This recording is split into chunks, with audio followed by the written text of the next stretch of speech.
మరో breaking news అంతోంది. Tamil Nadu రాజకీయాలు ఉత్కంఠగా మారాయి. ప్రభుత్వ ఏర్పాటుకు 118 మంది ఎమ్మెల్యే మద్దతు కావాల్సి ఉంది. ఇక టీవీకేకు 107 మంది సభ్యుల బలం ఉంది. కాంగ్రెస్ కు 5 ఎమ్మెల్యేలు ఉన్నారు. ఇప్పటికే టీవీకేకు కాంగ్రెస్ మద్దతు ప్రకటించింది. వీసీకే, సిపిఐ, సిపిఎం మద్దతిస్తే టీవీకే బలం 118కి పెరగనుంది. అప్పుడు ప్రభుత్వ ఏర్పాటుకు అవకాశం ఉంటుంది. ఇక అన్నాడీఎంకేకు 47 మంది ఎమ్మెల్యేలు ఉన్నారు. టీవీకే, అన్నాడీఎంకే కలిస్తే ఎమ్మెల్యేల బలం 154కు పెరుగుతుంది. అలా జరిగితే సునాయాసం ప్రభుత్వాన్ని ఏర్పాటు చేసేందుకు అవకాశం ఉంటుంది. సీనియర్ నేత సివి షణ్ముగం నేతృత్వంలో క్యాంప్లో అన్నాడీఎంకే ఎమ్మెల్యేలు ఉన్నారు. టీవీకేతో కలిసి ప్రభుత్వం ఏర్పాటుకు సివి షణ్ముగం పార్టీ అధిష్టానంపై ఒత్తిడి తెస్తున్నారని తెలుస్తోంది. తాజా పరిణామాలతో తమిళ రాజకీయాలు మరిన్ని మలుపులు తిరిగే అవకాశం ఉంది.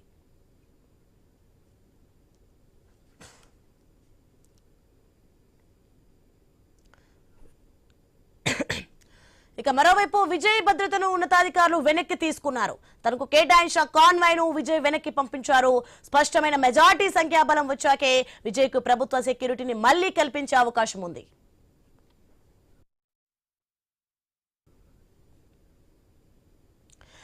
తమిళనాడు రాజకీయాలైతే ఉత్కంఠగా మారాయి. ప్రభుత్వ ఏర్పాటుకు 118 మంది ఎమ్మెల్యే మద్దతు కావాల్సి ఉంది. ఇక టీవీకేకు 107 మంది సభ్యుల బలం ఉంది. కాంగ్రెస్ కు 5 ఎమ్మెల్యేలు ఉన్నారు.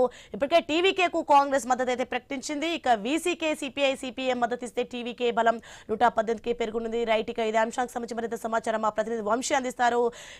వంశీ, మొత్తానికి చూస్తున్న ప్రభుత్వ ఏర్పాటుకు అవకాశం ఉంటుందా లేదా ఉత్కంఠ అయితే నెలకొంది. విజయ్కి సంబంధించి దీనికి సంబంధించిన పూర్తి అప్డేట్స్ ఏంటి? Soni, good morning. రాజకీయాలంటేనే ఒక అనిశ్చిత చదరంగం అని మనం ఎప్పుడు మాట్లాడుకుంటూ ఉంటాం. సో అనిశ్చిత చదరంగాన్ని ఇప్పుడు తమిళనాడు రాజకీయాల్లో చూస్తున్నాం. ఇక్కడ రాజు ఎవరు, బంటు ఎవరు అనేది తేల్చేది మాత్రం ఆ రాజకీయ పార్టీల నేతల వ్యూహాలే. సో వ్యూహాలు పన్నటంలో ఒక రకంగా అధికారంలోకి రావటం, పార్టీని స్థాపించిన తర్వాత ఇంత తొందరగా అధికారంలోకి రావటంలో వ్యూహాలు పన్నిన విజయ్ ప్రభుత్వాన్ని ఏర్పాటు చేయటంలో మాత్రం కాస్త వెనకబడిపోయారనే చెప్పాలి. శత్రువుకి అవకాశం ఇచ్చారు. అక్కడ ప్రతిపక్ష పార్టీలకు విజయ్ అవకాశం ఇచ్చారా అంటే ఎస్, అవుననే చెప్పాలి.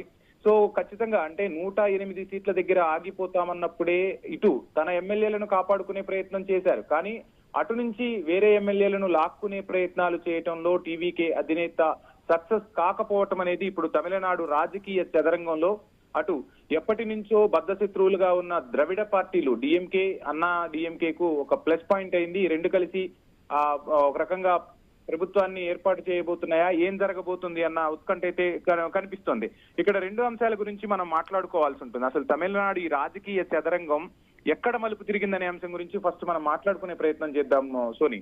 ముందుగా ప్రభుత్వ ఏర్పాటులో సింగిల్ లార్జెస్ట్ పార్టీకి ఎన్నికల ముందే ఏర్పడిన కూటమి అంటే ప్రీ ఎలక్షన్ అలయన్స్ కు ముందుగా ఎప్పుడైనా గవర్నర్ అనుమతిస్తారు. ఇక్కడ సింగిల్ లార్జెస్ట్ పార్టీ అంటే మనం మాట్లాడుకోవాల్సింది ఇక్కడ విజయ్ గురించి మాట్లాడుకోవాల్సి ఉంటుంది. ఇక ప్రీ అలయన్స్ మనం చూస్తే ప్రీ అలయన్స్ కు సంబంధించి అటు ఏఐడిఎంకే కు ఉంది. సో డిఎంకే నుంచి కాంగ్రెస్ పక్కకు జరిగింది కాబట్టి ఇప్పుడు ఏఐడిఎంకేనే గవర్నర్ పిలిచే అవకాశాలు ఉంటాయి. వాళ్ళకి తొలి ప్రాధాన్యం ఇవ్వాల్సి ఉంటుంది.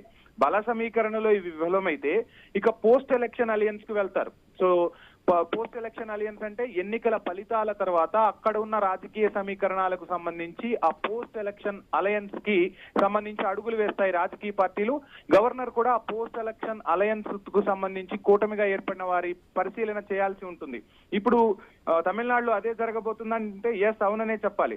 రకరకాలుగా ప్రభుత్వ ఏర్పాటుకు అవకాశం ఇవ్వాలని ఈ పేరుతో పార్టీలు జట్టు కట్టి గవర్నర్ ను కోరే అవకాశం అయితే ఉంది. తమిళనాడులో ఇదే జరగబోతుందంటే ఎస్.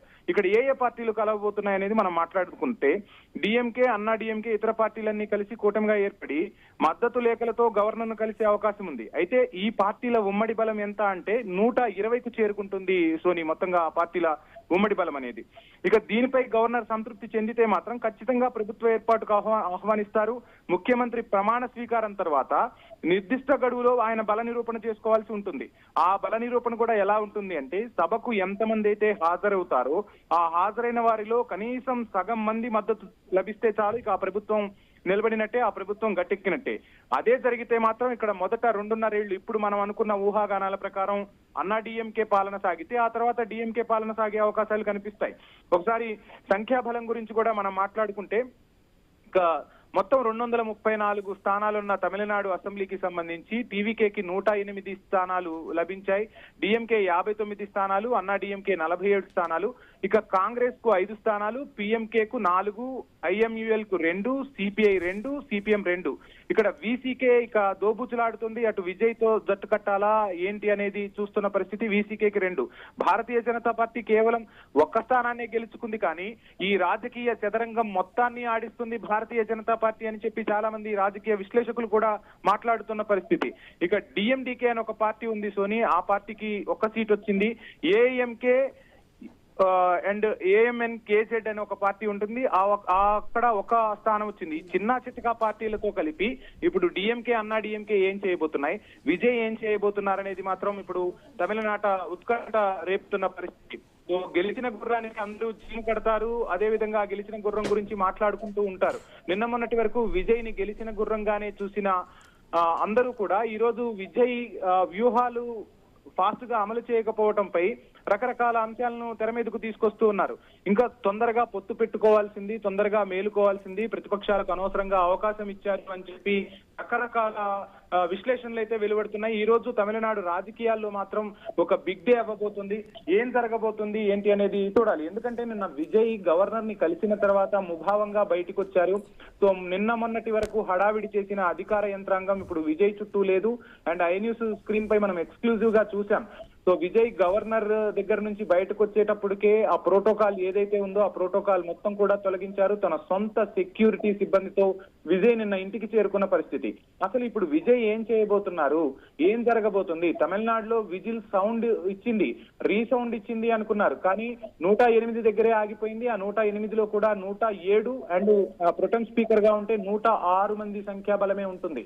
ఇక మిగిలిన 12 మంది మద్దతు కూడగట్టడంలో విజయ్ ఎందుకు ఇంత లేట్ చేశారు అండ్ ఇక్కడ ఎందుకు విజయ్ వైపు చూడట్లేదు? అటు అన్నా డిఎంకేకి సంబంధించి కానీ మిగిలిన పక్షాలకు సంబంధించి కానీ నిన్న మొన్నటి వరకు వామపక్షాలు విజయ్ కు మద్దతు ఇచ్చినట్టు ఇచ్చి ఒక్కసారిగా ఉపసంహరించుకున్నాయి. ఏం జరుగుతుంది? ఒక్కసారిగా కాంగ్రెస్ ఒక్కటే ఇప్పుడు విజయ్ కు పూర్తి మద్దతు ఇస్తున్న పరిస్థితి. అటువైపు డిఎంకే అన్నా డిఎంకే శిబిరాల్లో డిఎంకే అయితే ఈ రోజు స్టాలిన్ నేతృత్వంలోనే ఒక కీలక సమావేశాన్ని అయితే మరికొద్ది గంటల్లోనే నిర్వహించే అవకాశం అయితే స్పష్టంగా కనిపిస్తుంది. ఇక్కడ ఇంకొక అంశం కూడా మనం తెర మీదకి వస్తుంది. డిఎంకేతో ఎలాంటి చర్చలు జరగడం లేదు, అన్నా డిఎంకేతో ఎలాంటి చర్చలు జరగడం లేదని డిఎంకే చెబుతోంది. ఈ విషయాన్ని ఎవరో కాదు, డిఎంకే అధికార ప్రతినిధి శరవణనే స్వయంగా ప్రకటించారు సోని. అయితే ఏం జరుగుతుందో నేను చెప్పను, కానీ ఏదో ఒకటి జరుగుతోందంటూ ఆయన మీడియాకు ఒక హింట్ ఇచ్చే ప్రయత్నం చేశారు. ఈ హింటే ఇప్పుడు తమిళనాడు రాజకీయాల్లో పెను ప్రకంపనలు సృష్టిస్తోంది. ఏదో చేయబోతున్నామని అయితే ఆయన సంకేతాలు అయితే ఇస్తూ ఉన్నారు. అన్నా డిఎంకేకు చెందిన ఒక కీలక నాయకుడు కూడా కొన్ని కీలక వ్యాఖ్యలు చేస్తున్నారు. ఏం జరగబోతుందనేది మాత్రం తమిళనాడులో ఉత్కంఠ అయితే రేపుతోంది. విజయ్ గెలిచినా పాపం ఒక రకంగా చెప్పాలంటే అటు ప్రజలంతా కూడా ఆసక్తిగా ఎదురు చూస్తున్నారు. ఈ రోజు పట్టాభిషేకం జరగాల్సింది. రాముడు తెల్లవారితే పట్టాభిషేకం అవుతుంది అనుకుంటే ఏ విధంగా అడవులకు వెళ్ళాడో, ఇప్పుడు ఈ రోజు పట్టాభిషేకం అవుతుంది అనుకున్న విజయ్ కు 1,00,000 అడ్డంకులు ఎదురయ్యాయి. ఈ అడ్డంకులను ఎలా అధిగమించబోతున్నారు? కిరీటాన్ని కైవసం చేసుకోబోతున్నారా? రాజుగా కుర్చీలో కూర్చోబోతున్నారా? లేదంటే ప్రతిపక్ష నేతగా ఉండాల్సిన పరిస్థితులు వస్తాయా? ఏం జరగబోతుంది అనేది మాత్రం తమిళనాడు రాజకీయాల్లో ఉత్కంఠ అయితే రేపుతుంది. గంటకు పరిణామాలు అయితే మారిపోతున్నాయి. అటు విజయ్ కూడా తన వ్యూహాలను అమలు చేస్తూ ఉన్నారు, సంప్రదిస్తూ ఉన్నారు. తనకున్న నాయకులతోటి, అనుభవం నాయకులతో సంప్రదింపులు జరిపే ప్రయత్నం చేస్తూ ఉన్నారు.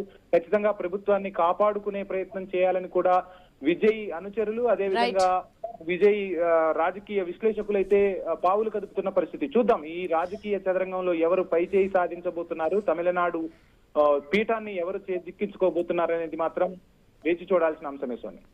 Right, thanks for information Vamsi.